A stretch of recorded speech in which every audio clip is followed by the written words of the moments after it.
New Chandigarh stadium रे खेला जाइथिबा एकमात्र टेस्ट मैच रे अफगानिस्तान विपक्ष रे एक प्रभावशाली इनिंग्स एवं 300 रन विजय सहित भारत अंतर्जातीय क्रिकेट को फेरिथिला। भारत को विजय पई 3 दिनरु कम समय लागिथिला। स्पिनर माने कार्य रे प्राधान्य विस्तार करथिले। मानव सुतार तांको टेस्ट डेब्यू रे 16 स्टार थिले। प्रथम इनिंग्स रे 6टी विकेट नेबा सहित मैच रे 7टी विकेट नेथिले। तेबे भारत बनाम अफगानिस्तान पूरा मैच रो सारांश जानिबा आगरु वीडियोटी को गोटे लाइक एवं चैनल को सब्सक्राइब कर तेबे भारत विपक्ष में अनुष्ठित एकमात्र टेस्ट तृतीय दिन सकाळे अफगानिस्तान प्रथम इनिंग्स रे 152 रन ऑल आउट होई 412 रन रे पछरे पड़थिला। जेउथिरे दुई ओपनर अब्दुल मलिक 16 रन एवं सिद्दिकुल्ला अटल 17 रन रे आउट होई पेविलियन फेरथिले। जेतेबेले कि रहमानुल्लाह गुरबाज 12 रन एवं अधिनायक हस्मतुल्लाह साइदी 20 रन जोड़िथिले। अफगानिस्तान तरफ एकुटिया रहमस्ता निज दल पई लड़िथिले एवं 135 बॉल 60 रन पारी खेलिथिले। भारत पक्षरु स्पिनर मानव सुतार 6टी विकेट नहीं अफगानिस्तान बैटर को ध्वंस करथिले।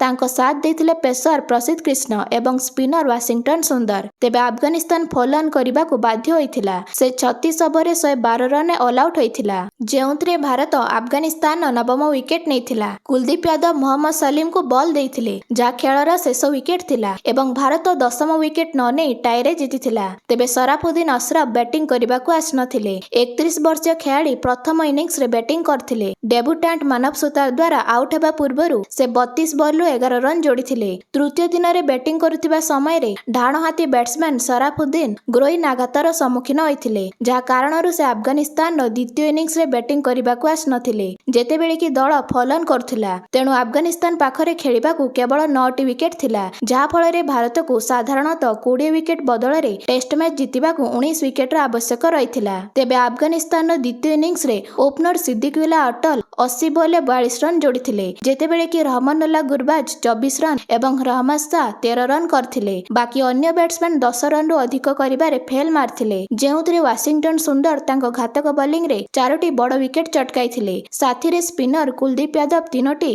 एवं मोहम्मद सिराज गोटिए लेखा विकेट नेइथिले।